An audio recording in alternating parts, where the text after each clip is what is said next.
15 days ఐసీయూలో ఉన్నారు. అయితే 15 డేస్ ఉండి ట్రీట్మెంట్ చేసిండు. చాలా కోలుకున్నాడు. లేకపోతే ఇట్లా చక్కెర వచ్చి పడిపోయేటప్పుడు మొత్తం ఇట్లా తల తిరుగుడు ఛాన్సెస్ లేకుండా అయిపోయింది సార్. అదే 15 డేస్ తర్వాత మా ఇంట్లో ఇంకో 15 డేస్ ట్రీట్మెంట్ ఇచ్చినాం. నార్మల్ అయిపోయింది. డాక్టర్ నిజామాబాద్లో పెద్ద సర్జన్, ఆయన సర్జరీ అన్నాడు. ఒకసారి సర్జరీ అయింది, మళ్ళీ సర్జరీ అంటే ఏమవుతుంది, తలకాయ ఇంకా ఖరాబ్ అవుతుంది.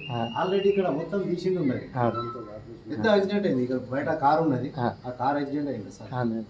అసలు కోమలో పోయింది, మొత్తానికి కోమలో పోయి నిజామాబాద్లో ఆపరేషన్ అయింది. మన సప్లిమెంట్ ఏది వాడిరు? మన సప్లిమెంట్ నేను చెప్తాను సార్. కలిసినాము, కలిస్తే సార్ అన్నాడు, సార్ మాటికి ఆయన ఆరోగ్యం ఇట్లా బాగా ఉండలేదు, తుమ్ములు దగ్గు ఇవి చాలా ఉండేవి.